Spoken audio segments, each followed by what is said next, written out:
Well, thank you, Richard. I think I'm thankful to Ralph too for introducing me to this study, and for you as well for giving me the opportunity to teach.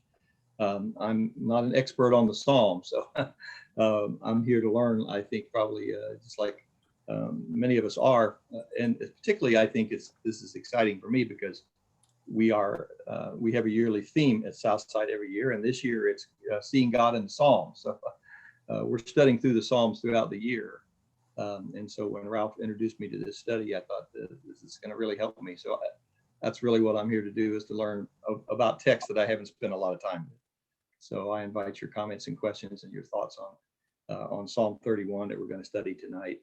I found it to be a pretty, I think, a pretty timely psalm. Many of them are now, I think, in terms of what we've been through, continue to be through. Many of these psalms are very relevant to what we are experiencing today. But the Psalm 31, I think, has helped me a lot. And I hope maybe some of the things I can tell you about it will help you as well.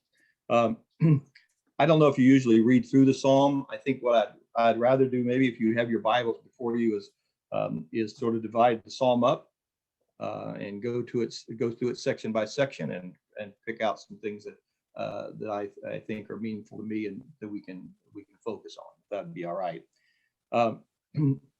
If you read the first line, you recognize that this is a psalm about God being our refuge, and that's a pretty prominent theme in the Psalms. I think there are at least 6 or 7 psalms that specifically mention the idea of a refuge, but the idea that God protects His people, and that the cry of the psalmist that God would care for him is throughout many of the psalms. So it doesn't surprise us to find it here. What we're going to notice, I think, in the psalm, again, that we see in other places, is it's a mixture between a combination between the psalmist asking God for protection and him turning around and saying, God is my protection. So there is a petition, and it's connected as well with an affirmation. And again, I think that's helpful to me to recognize that that's where I'm at a lot of times too in my approach to God, is I have a confidence that God is with me, but at the same time, I'm compelled to ask God to protect me and to continue to protect me and to voice the times in which that is very relevant in my life. And I think that's what the psalmist does here. 31st Psalm is identified in the superscription as a Psalm of David. It says this to the choir master, and I know we probably discussed these things maybe in some other Psalms. Certainly, I'm going to take the position that David authored the Psalm here. I think it applies to his life very clearly. The idea that it's to the choir master, a Psalm that was to be used in the public worship. Again, I think this is something that is very useful in terms of seeing what he talks about in terms of the petition that he makes. Is there a particular historical setting to the psalm? I don't know. And I don't know that we can necessarily know. There are many who say that because of the nature of the distress that we're going to look at, David talks about, that this was possibly connected with the rebellion of Absalom, a time in which he was in great danger, when Saul was seeking his life early in his life and becoming a king. Maybe that's the text. Maybe that's the context in which we're to look at this. Certainly, we know that David was very familiar with the idea that God was his refuge, that God was protecting him, that he could hide out, so to speak, in God. I divided the psalm into 4 sections, and wish I had my PowerPoint here. I don't know how I can preach without it, but the idea that the 4 sections I see, the first 8 verses are David's petition. Verses 9 through 13, David talks about his distress and gives us a pretty vivid picture of the kind of trouble he's in. And then verses 14 through 20 is where we find his very strong affirmation. In essence, this is his position. And then in the last verses, 21 through 24, is his testimony, that he testifies as to this is what God has done for me. And I think there's meaning in all of that. We have all of those particular things connected with our prayers, with our relationship to God, with our calling on God to help us, and with knowing who we are and where we are before God, our petitions, our distresses, our position before God, and then as well following that, our testimony. Let's read the first 5 verses if you want to read with me. "In you, O Lord, do I take refuge. Let me never be put to shame. In your righteousness, deliver me. Incline your ear to me. Rescue me speedily. Be a rock of refuge for me, a strong fortress to save me. For you are my rock and my fortress, and for your name's sake, you lead me and guide me. You take me out of the net they have hidden for me, for you are my refuge. Into your hand I commit my spirit. You have redeemed me, O Lord, faithful God." The imagery is pretty clear, I think. At least I think we would all agree to that. The idea of hiding in a rock is something the psalmist mentioned often. It's not difficult to understand. I'm convinced David had personal experience with this, in the wilderness, hiding under a rock when there would be bad weather, when there would be danger, when he needed protection, when he was hiding from his enemies. So in a barren desert, the only protection sometimes is exactly that. It is a refuge that is actually a rock or a cleft in the rock. As I understand, the word for take refuge here in the Hebrew language is also translated other places to trust in. So that gives us the aspect of the metaphorical meaning here, that to take refuge in God is not just to find protection from physical danger, but to trust in him, to seek spiritual shelter as well. The psalmist in 36th Psalm uses the same word imagery to talk about hiding under the wings of God, finding shelter under God's wings. The idea that God is the one then who would protect us from danger. And as I mentioned, I think it's impressive to me that there's this combination between confidence, where David says, "This is what I'm sure of, that God is my refuge," and the petition where he says, "Please God, listen to me and continue to protect me." And there's a reoccurring petition here, and I solicit your thoughts on this. Maybe if we get to the end of the study about this, that intrigues me, and that is where he says, "Let me not be put to shame." He says that twice in the psalm here, and that's a phrase that's used several times in the Psalms. Let me not be put to shame. And I ask myself, well, what is he asking God for? That he not be put to shame? And the original phrase, I think, has some connected meanings. And, I think maybe there's a sense in which we could sort of choose maybe what we think best fits what David is asking for. It can mean to feel shame can be connected with our own conscience if we do something that's wrong. So it's to feel shame because you're engaged in wrongdoing and you know that was wrong, and therefore the feel shame is a work of the conscience. Jeremiah chapter 8 verse 12, where the prophet says they got to where they didn't feel any shame in what they were doing that was wrong, the people of God. And so it may be that psalmist is asking, help me keep a clear conscience. Don't let me become ashamed of what I do. Another idea is that to be put to shame means to feel embarrassed or afraid to act. It's connected with the idea of, I think, of fear. We know what it means. I think, certainly I do, know what it means to be ashamed of God, to be ashamed of his words, to be put in a situation where I'm fearful to speak because I should speak and I don't, or I should act in a certain way and I don't because I'm ashamed of what the position is going to put me in.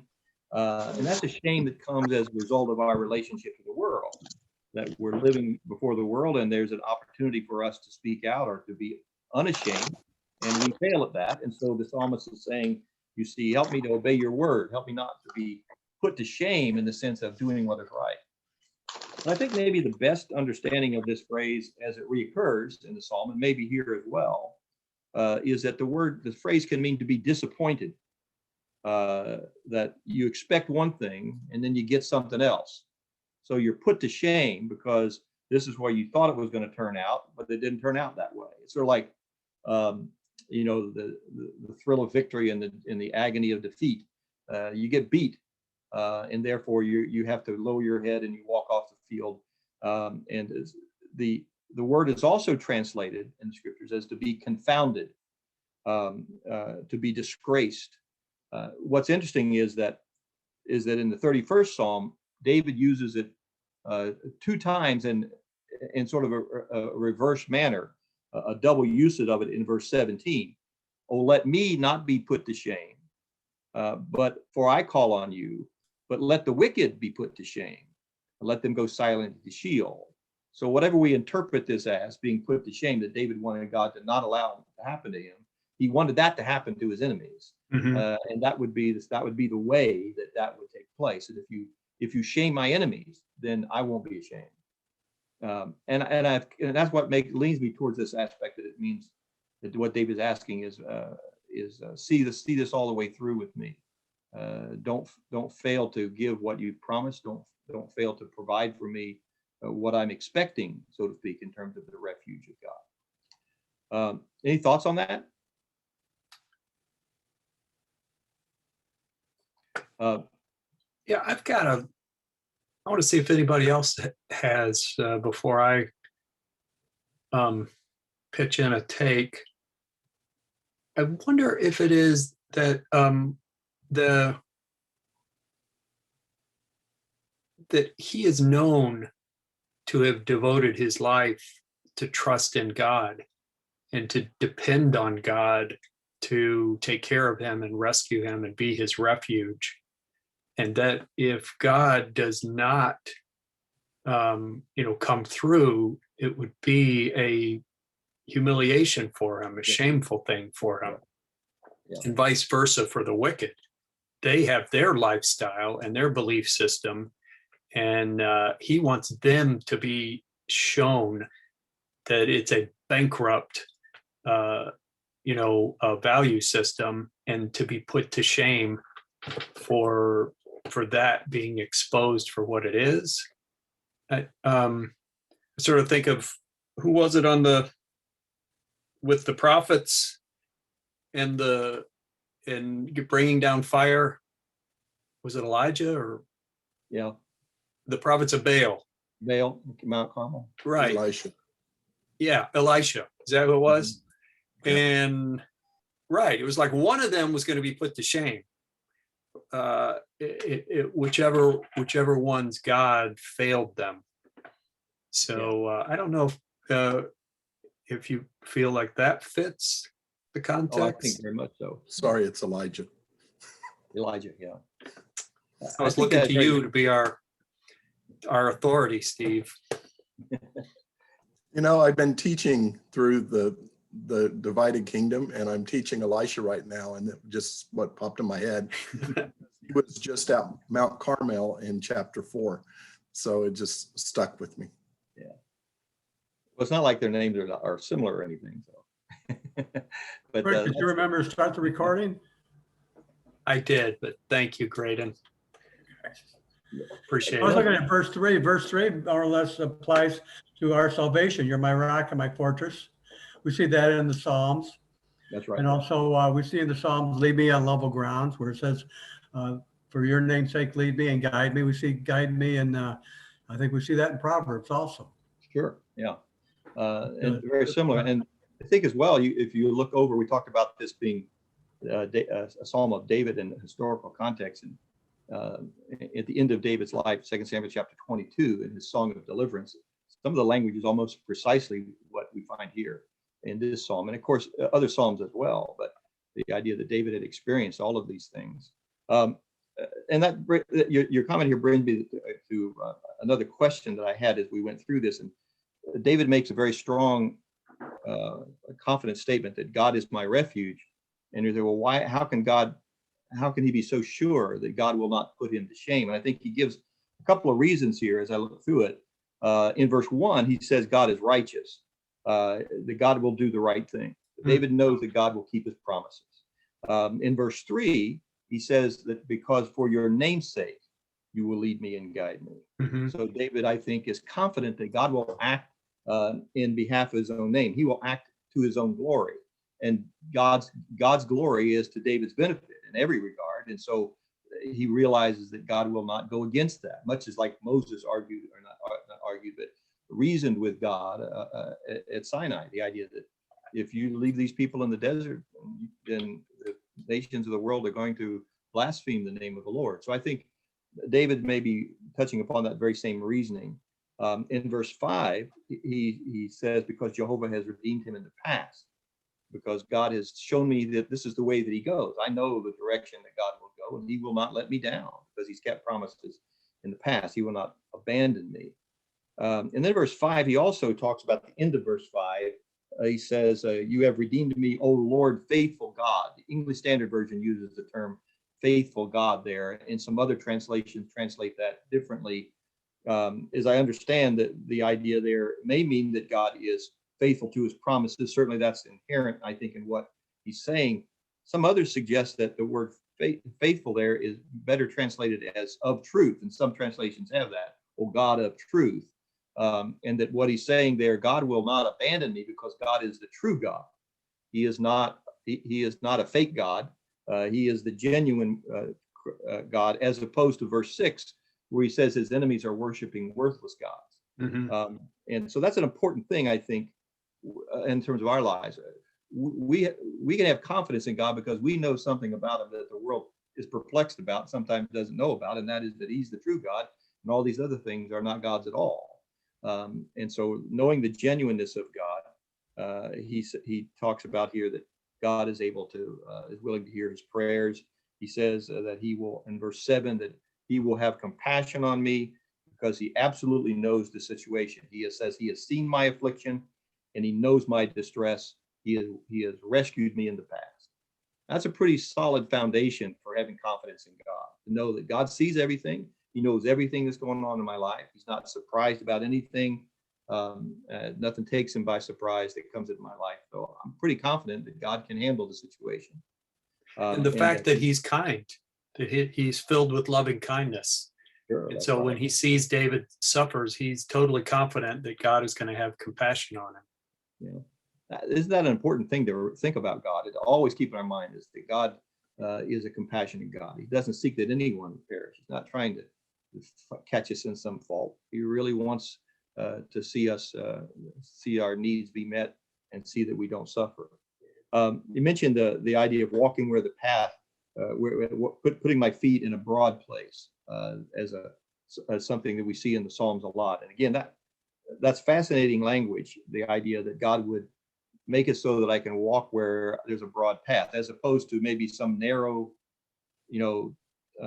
place where there's a cliff on both sides and you have to watch where you put your foot every time you step because you might fall this way or that way, that there's no real security. And sometimes that's the way life is. We don't know what's going to happen tomorrow. It doesn't look like anything good's going to come. So we end up living lives just permeated by negative feelings and thinking that things are going to always be bad or fearing that we're going to always fall. What David says, God has set my feet in a broad place. He's made it so that I can walk securely. I don't have to watch every little step lest something bad's going to happen to me because God is going to take care of me. And I find that to be a pretty interesting language there. He set his foot in a broad place. Second section, verses 9 through 12, David describes his distress, his predicament. Be gracious to me, O Lord, for I am in distress.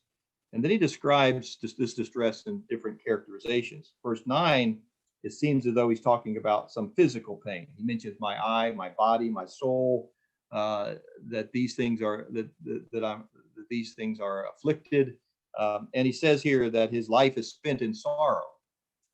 What I view here is that David's describing what we might call chronic pain. Pain doesn't go away, something that's been around for a while. Some type of maybe exhausting experience that he's had difficulty getting over. And then in verse 10, he also mentions the aspect of spiritual distress. My strength fails because of my iniquity and my bones waste away. David mentions his sin and says that his distress is the result of his sin, or at least the idea here that his strength fails him because he is because of his iniquity. I don't know how to connect that with David's life as to what sin is being talked about. We know that places like Psalm 51 and Psalm 32, he talks about the pain of his conscience as though it was physical pain and the intensity of it. But certainly I think we could recognize that we suffer that very same type of thing. Emotional distress of a conscience that's not clear before God, where it's difficult for us to remain remain strong before God because we're fighting the same sin over and over again, and maybe we're struggling with our conscience along those lines. That's a distress. And then verse 11 through 12, he talks about the social isolation, that David is being ostracized. He's isolated both by his enemies and by his neighbors. That people are counting him as being nothing. He says here that he has been forgotten like somebody who's dead. And I think about that there are a lot of folks and a lot of Christians that struggle with that every day. That they're marginalized by the people around them. They're diminished in the eyes of others. They don't feel like they're worth anything. I think especially about older folks. And I mentioned earlier that my father-in-law and my mother-in-law are living with us, and both of them are in very poor health, and they've gone through all of this pandemic thing, just afraid that any moment they would catch something and it would be the end. And because they've been isolated from all of that, it's easy to get to feel that life doesn't have much to offer, and you're not really worth much to anybody. Especially if you get to where you can't do anything. And I think about that in terms of what David's saying here. He calls himself a broken vessel. You know, what do you do with a broken vessel? Well, usually you throw it away and get another one. You know, it's disposable in that regard. You know, and I think about Job. Job despaired of his life in the same type of way because of the constant suffering, because of this chronic pain that he was in. That life didn't have much to offer, and I'm not worth much myself. And that's the kind of distress that David describes here in this psalm. Does it surprise us that that's the kind of language we find in the Psalms? And I know you have been studying them, probably studied several Psalms that have this type of lament in terms of the stress that a person's in. I think sometimes we, as Christians today, we sort of shy away from that type of language, describing our situation in that way, particularly maybe to God, as though it would not be appropriate for us to go into a prayer and just bear our soul out as to all the things that are going wrong in our life and how bad it is and how we even feel about life. And that's exactly what David does here. I'm reminded of Hannah, 1 Samuel chapter 1, that you remember that she was praying to God. She was deeply distressed, and she was praying to God, and she was crying. Eli thought she was drunk, and said she's moving her mouth, nothing's coming out. This woman's drunk. And when she defends herself, in verse 15, she says, "No, my Lord, I am a woman troubled in spirit. I have drunk neither wine nor strong drink, but I have been pouring out my soul before the Lord. Do not regard your servant as a worthless woman, for all along I have been speaking out of my great anxiety and vexation." That's pretty profound to me, that Hannah would defend herself by saying, "You know that I'm not drunk, because what's coming from my heart is the experiences of my life and the sorrow and the vexation of my life." And crying your heart out to God, I think, is something we don't do a lot of. At least I know I don't do enough of. But so I find that interesting as a part of the psalm here, that David would cry out in this great distress. Verses 14 through 20, he starts out by saying, "But I trust in you, O Lord." After he gets through describing this very difficult circumstance, he says, "But I trust in you, O Lord. I say, you are my God." The third section is sort of like the first section in the sense that it is an affirmation of David's faith. It's a little different in the sense, I think, that it is, at least as I am interpreting it here, it is more connected to the covenant promises that David is aware of than maybe the first section. When David says, "You are my God," and as a statement of confidence, he says, "You are my God." What does that mean? What does that entail? You know, I think we might interpret it to be, well, David's just saying he believes that God exists, and that, you know, he is a believer. You are my God. I don't have any other gods but you. Sort of like you might say, well, you know, Ted's my barber, and I don't go anyplace else. That's the only place I go. You know, he's my mechanic, and that's where I take my car because he's the best. But I think that when we think about the covenant, and I appreciated so much the connections in other Psalms that I've been in the class that connected the covenant, because I've seen that as I study through this, that there are a lot of times that's precisely the backdrop of what the psalmist is saying, is that he has absolute confidence in the promises that God has already made, not just to him, but to those who come before him. And I think about Abraham, the covenant that God made with Abraham. In Genesis chapter 17, when Abraham was 99 years old, the Lord came to him and said, you see, I'm God Almighty, walk before me and be blameless, and I will be your God. And in verse 7 of Genesis chapter 17, he says that your offspring after you through your generations for an everlasting covenant to be God to you and to your offspring after you. So the promise that God made to Abraham was intrinsically that he would be their God.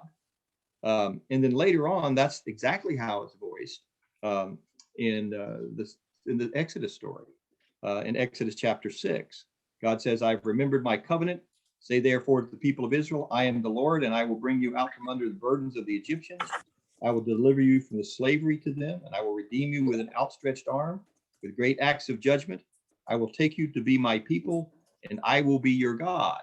So that was a recurring promise as a part of the covenant, that God would be No, Dad's Abraham's calling. God. Excuse me? That God would be Abraham's God, and that Abraham would be, you see, God's people. Now, what did that mean to Abraham for God to say, I will be your God? Well, here's my thought on that. I believe that probably is that particular promise, that phrase itself is probably more powerful than we get it credit for, in the sense that it meant God's absolute commitment to Abraham. Whatever he would do for the benefit of Abraham and for his children. I found an interesting statement in Donald McLeod says, there's no more glorious promise, not in Romans, not in Hebrews, not in Revelation, not in the Gospel of John, not in the upper room, nowhere. These words of the Abrahamic covenant have never been excelled and never will. The idea that God said, I will be your God. It meant God was fully trusting him, committing himself to the benefit of Abraham.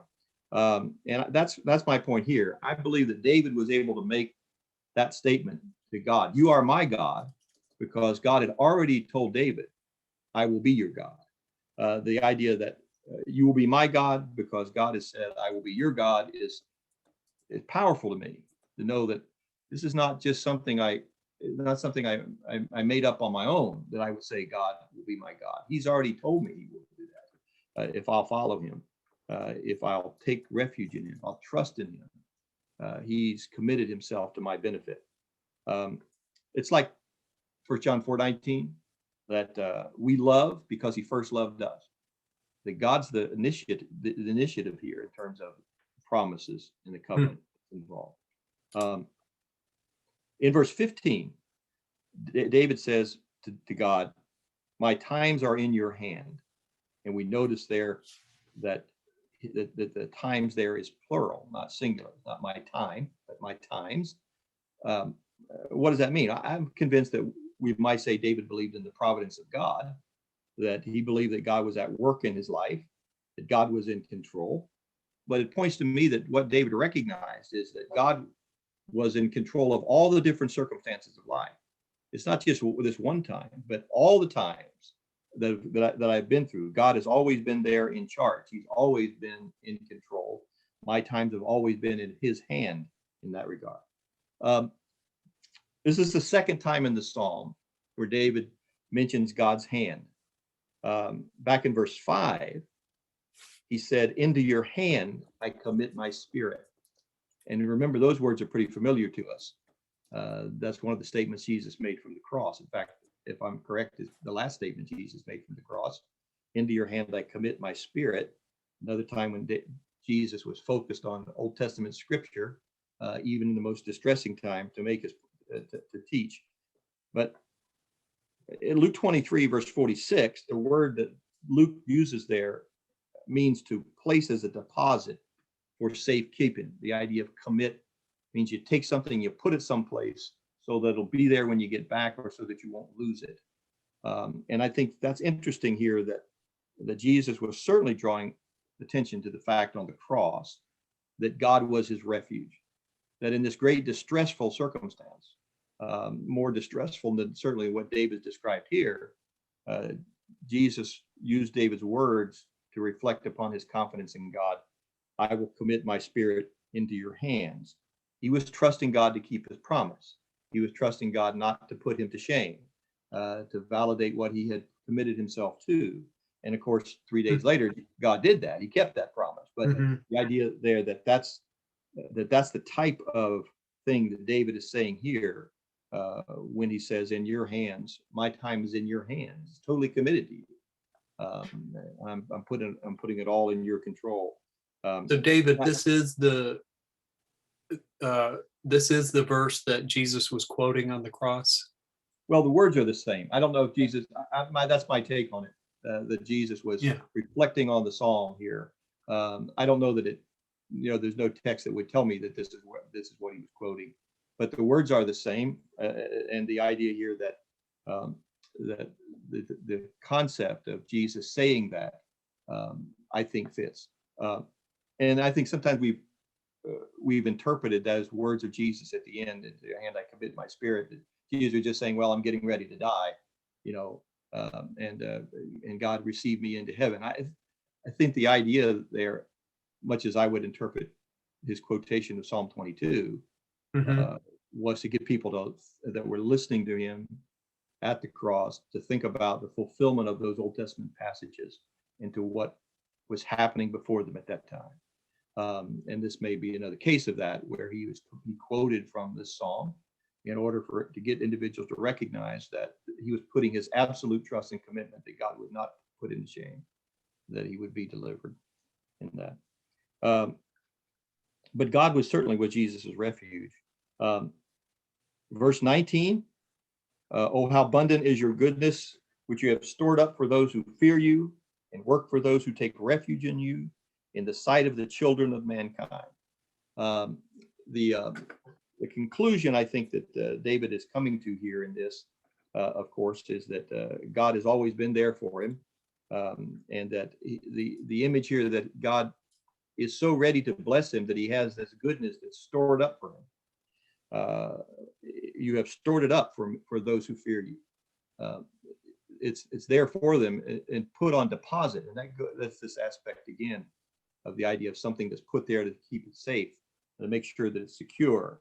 And therefore, God's people will never have to worry about whether or not God has something good in store. He's already got it in mind. It's already there for him, there for them when the time comes, because God will bless us. And I think he certainly does bless us in ways we could never imagine. That's something I've just absolutely been flabbergasted by in my own personal experience. And I think you probably have too. There were at times when you think that you didn't see any way out, you didn't know how you're going to get through this, you didn't see any good thing that could happen or how anybody would be able to rescue. God provided a way, and something happened providentially, and that God made a way. And when I spoke on the Psalm 31st Psalm here at Southside, I relayed a story I'll share with you here that I found interesting. Maybe you've heard it before, Preacher's Illustrations, but there was a story that appeared in the Daily Bread. If you remember, there used to be a periodical. It was sort of a daily devotional type that a fellow wrote in this Daily Bread during World War II. He was a farmer in England. He sent in a donation, and he asked the people there to pray for him. He said that the land was dry and there was no rain, and it looked like nobody around them and the people around them were going to have any crops. They were going to fail. So he says, please pray that the Lord will send rain. And then he said, oh, by the way, the Germans are bombing around us. Please pray that those bombs fall on our farms, because we don't want to be. And so they wrote back and they said, well, we'll pray that the Lord's will be done. And he said, oh, that's great. Well, a little while later, one of the German missiles landed right in the middle of his farm, but it didn't explode. So they thought, well, God answered the prayers. The bomb fell, but it didn't explode. But it traveled so deep into the earth that it hit an underground spring and water came flowing out. Water. Oh, no. So I don't know how true that is, but that's one of those preacher stories that I think illustrates to me that, and you can really, I don't know if you can relate to this or not, but God, things happen and we think, how's God gonna make this good? How's he gonna make something good come out of this? And I realize that God has this good stuff stored up, ready to go. I read verse 19, I think about the cross. The real storehouse of God's blessings, what he has in store for his people, and what he had in store for his people was unleashed at just the right time. It was unleashed for the benefit of all of those who would fear him. And it was provided in the sight of all the world when Jesus resurrected from the dead. That all the things that were stored up in the promises of God were made available to those who would fear him at just the right time in the preaching of the gospel. You see, Satan had dropped his bomb at Calvary, but that bomb, you see, ended up being a spring of life in the resurrection. So God has a way of doing that, I think, in terms of providing. And David saw that David had seen in his lifetimes in which God had good stored up for him he never imagined would come around. And then he says in verse 20, you hide me in the protection of your presence. That's the Holman Christian Standard Translation of verse 20. I see that to be saying that the refuge of God is God himself. Is that correct? That you hide me in the protection of your presence. That it's not just something that God provides for us. It's the fact that God has provided for us, that he is our refuge. And we can hide ourselves in him because he's right here with us. And the idea that God tabernacling among his people from the time of the wilderness to the time of the temple to the spiritual application of that in you and I, the nearness and the presence of God is great foundation for the fact that we can hide ourselves in him. The language of Colossians 3, for you have died and your life is hidden with Christ in God. Christ, your life appears, then you also will appear with him in glory. God's got this all under control in that regard. The last part, verse 21 through 24, I sort of section that off as being his testimony. What David is saying is that this is how I respond to the fact that God is my refuge and the things that he has mentioned before. In a sense, there's times in which the psalmist tells us about God, tells us what God has done, and then he makes a personal application that he has a story to tell. And he says here that in verse 21, if I could read that from the English Standard Version, blessed be the Lord, for he has wondrously shown his steadfast love to me. I had said in my alarm, I am cut off from your sight, but you heard the voice of my pleas for mercy when I cried to you for my help. The idea that he was in a besieged city and he thought, there's no way out. The army's surrounding me. There's no way out. What can God do for me now? He doesn't even hear my prayer. But what he realized is that God had heard him all along, that God had never been far away. You heard my voice and my pleas for mercy when I cried for your help. And so what's his conclusion? Well, his conclusion is love the Lord. All you saints love the Lord. The Lord preserves the faithful, but abundantly repays the one who acts in pride. Be strong and let your heart take courage, all you who wait for the Lord. Sometimes I think the idea of, because of denominational connections and misuse, the idea of personal testimony among us gets a bad name. and I see that over and over again.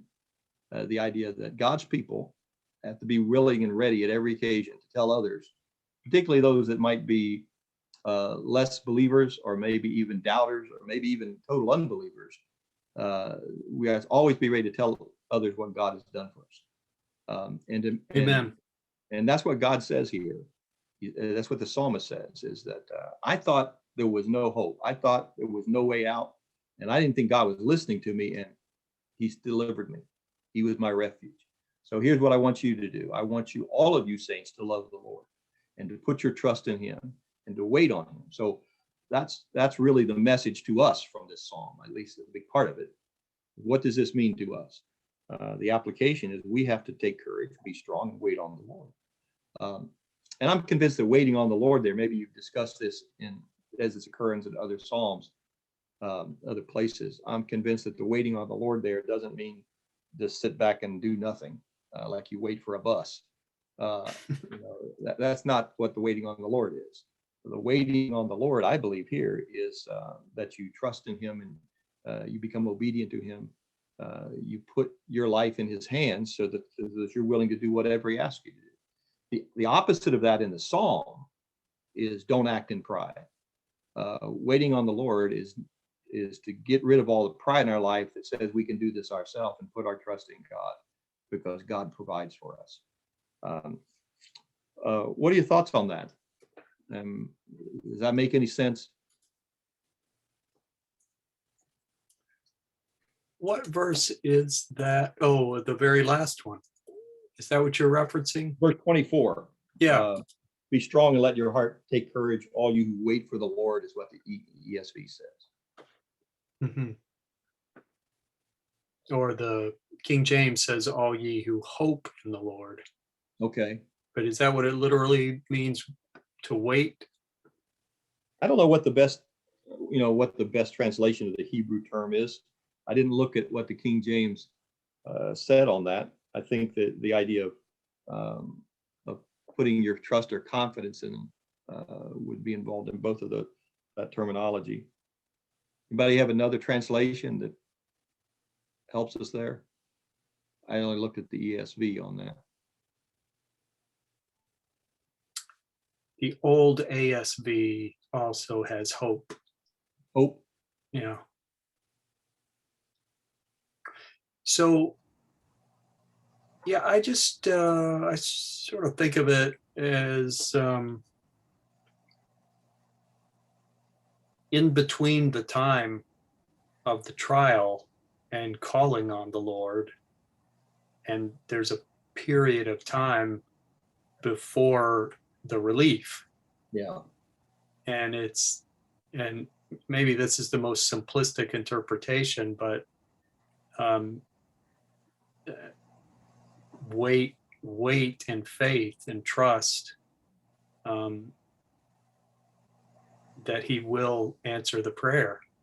Yeah. Don't give up on him. Don't give up. Yeah. Don't give up. Yeah.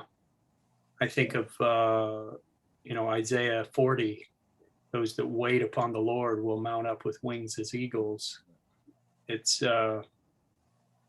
sometimes it's literally, they had decades of waiting before the Lord came and rescued them from their captivity. That's right. And in Hebrews 11, that's one of the very basic characteristics of faith of the patriarchs is that they didn't see the promises in their own lifetime. They waited for the Lord, looked for a city that, builder and maker was God. That's really applicable in our own time for sure. I think another way to look at this is the word hope and wait are kind of, we have been promised something, so we have a hope. We have the hope of the promise.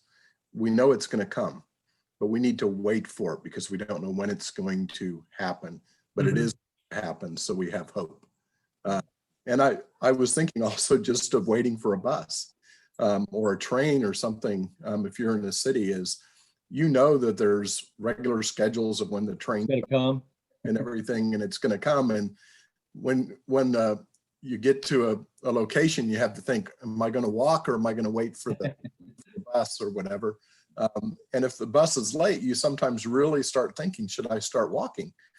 And then you start walking, and as soon as you start walking, bus passes you. Far back, here comes the bus.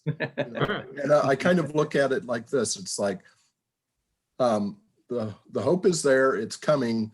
Wait for it because it will come. Don't take it into your own hands and do something on your own. Wait for the Lord. Yeah, that's right. The Abraham and Hagar and Sarah, so many illustrations of where individuals try to take it into their own hands. Yeah. Richard, when I look at verse 24 in the ABP, it's translated, let all the ones hoping upon the Lord be manly and be fortified in your heart. That's Apostolic Bible Polyglot. That's Hebrew and Greek translation, Okay. which is a little bit different. I've never heard of that translation, Creighton. Yeah, that the Old Testament is translated in Hebrew and the New Testament is translated from the Greek. Uh-huh. That's what the word polyglot means, multi-language. Okay. Cool. Thanks for sharing that. Yeah. It comes in handy once in a while. So Somebody for had- the Old Testament, you cut out the middleman.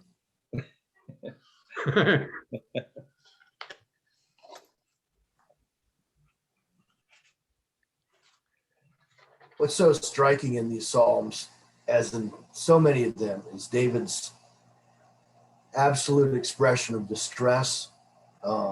He's consumed by anguish and consumed by appear to be the fears of his enemies, whether it's a real enemy that's out there or his perception.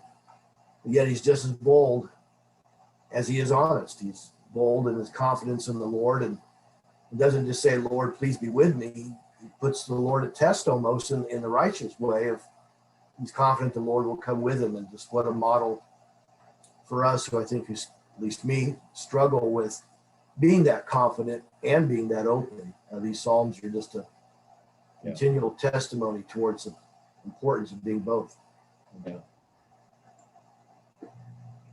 Yeah, I find that to be fascinating to me as well, in this, that the psalmist in so many occasions is willing to bear his heart out about everything that's going on in his life, and at the same time he's confident God's going to take care of him. There's no whining going on here. It's just putting it all out before God because you trust him to take care of it, and you trust him to be with you. Sometimes our lamenting is whining, and the psalmist doesn't whine. I feel like David must have had a lot more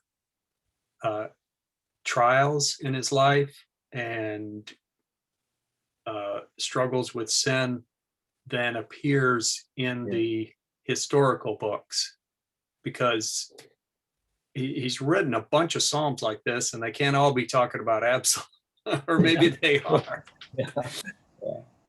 You know what I mean?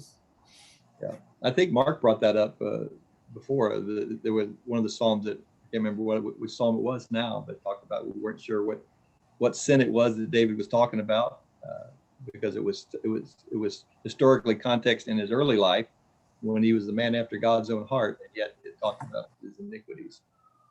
So I would agree with you. I think there's probably more there than what we see in the historical text. I think also David had such a long life and did so many things in his life that you have to look and see, is this something he wrote at the time, or is this something that he looked reflecting back on his life? I have a question that some that perplex me in this that maybe you can help me with, and that at least, you see things sometimes the Psalms that kind of go against the cultural thinking of the day or the way we reason through things, but things we accept. In verse 6, I hate those who pay regard to worthless idols, is what the ESV says. David just comes right out and say it. I hate idolaters. We'd have trouble with that, wouldn't we not? The idea that, you can hate sin, but you can't hate the sinner. And yet there's times in the Psalms when that's exactly what the psalmist says. Not just that God hates it, but that I hate the sinner, those who That's not woke enough for today. Yeah. And I don't know where to necessarily put that, but I think it certainly helps me recognize that David had a clear connection with the attitude of God towards him. His attitude towards sin was close to God's attitude towards sin, so much that he could say the same thing God could say about it, and did say about the idea. But I think if you go back a couple generations from now, this would be more received in society to say this. Yeah. Well, but in the church, to say, you're supposed to love the sinner, love your enemies, so hate the sin and love the sinner is the aphorism I've always heard. Yeah. But this says he hates the sinner. And there are a couple of times when that comes up, and I don't know how many, it's the imprecatory Psalms that you've studied that kind of have that language in them. But when that comes up in the Psalms, where the psalmist is saying, you know, I hate those who murder, I hate those who are involved in treachery, you know, what's the take on that? You know, how are we to reflect that in our own life towards people that are idol worshipers in our life? You know? Well, John Mulligan, And- you're the expert on this, so help us out. What, of hating sinners? No.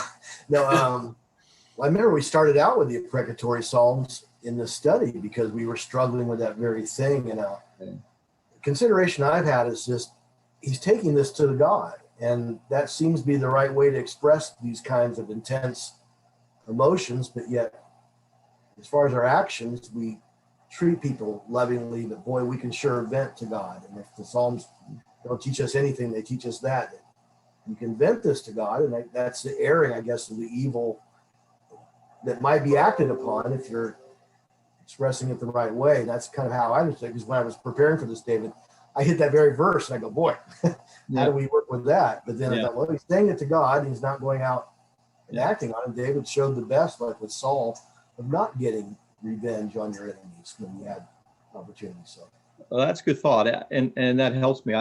I think too, when I think about the imprecatory Psalms, and like I say, I'm kind of new to this. I haven't spent a lot of time in the Psalms as much as I should have, but I'm kind of able to reconcile some of it to say, well, you know, what God says about evil is His will towards evil, and it's not wrong for the psalmist to reflect that back to God. To pray for my enemy to be defeated is nothing other than to pray for what God has already said He's going to do. He's already said He's going to judge evil. So for me to pray that the evil person would be punished is simply to pray back to God what He said He's already going to do. Reference here about in Jonah, chapter 2, verse 8, it says, "Those who regard worthless idols forsake their own mercy." What's the verse? For their own loving kindness. Jonah chapter 2, verse 8. Tracy just brought up Jonah chapter 2, verse 8. Well, I was wondering who that was. It's coming out of nowhere. He's on the right side tonight.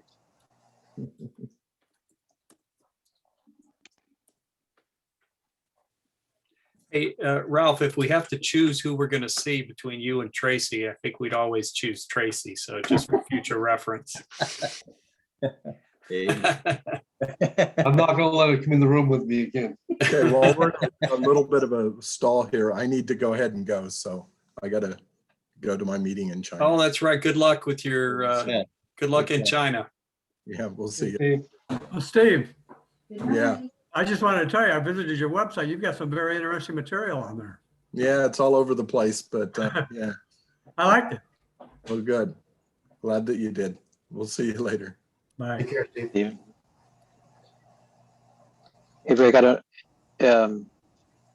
it might be worth mentioning it. If none of those explanations about hating sinners is satisfactory, I'm seeing that the Masoretic text, another Hebrew manuscript, the Septuagint, the Syriac, and Jerome all translate that as "you hate," that the Lord hates. So God is the subject of there rather than David. Oh, I like that better. That's easier for me. yeah. I wonder if that's legitimate or that's just the translators trying to get around it. The Masoretic Hebrew text, that's one of the older ones. Yeah. Huh. That only gets us out of one verse. You got a whole host of others in Psalms. David Yeah, I wouldn't expressed hinge a whole very similar theology on that. Well, my take, I agree with John, and this is repeating some of the stuff we discussed back in the imprecatory Psalms, but it was so long ago, you probably don't remember most of what we talked about anyway. I agree with John that if you feel a thing, that there's no point in hiding it from God, what you feel. Yeah. However, I don't believe that it is, I just can't see it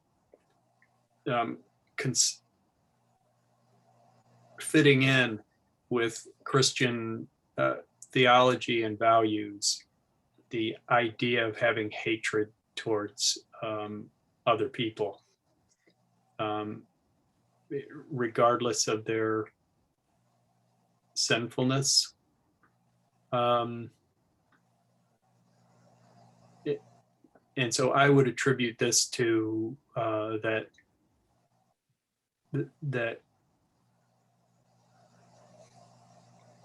not everything David, not every verse David said in a psalm necessarily had the full stamp of approval of God. So I'd like to hear y'all's thoughts on the New Testament and whether there's room for hatred of other human beings. My take is no. I agree. And one thing I think that I've run into in talking this about other folks is whether or not there is a difference in what we might call Old Testament language and New Testament revelation in terms of how it relates. The idea that Jesus's words are so much different along those lines than what we're reviewing here. That love your neighbor and hatred in Jesus's language always involved this aspect of malicious conduct. That's what hate was, as Jesus talked about it. But to be displeased with someone who does what's wrong, to be highly displeased with someone that does something that's wrong, and describe that as hate is different language. And I don't know if that helps at all, but I'm absolutely convinced that Jesus's words about the aspect of loving your neighbor and seeking what's best even for your enemies excludes me from ever coming to the conclusion that it's okay for me to hate people. I just can't come to that conclusion. However much sin they're involved in, however much they're my enemies, Jesus kind of lays it out pretty clear as to how I'm supposed to treat my enemies. Might David have expelled the hatred from himself, at least from acting on it, if the actions are part of the key, David, as you're saying, by simply taking it, as our song says, take everything to the Lord in prayer, casting all your care upon him, where it kind of gets all that stuff out.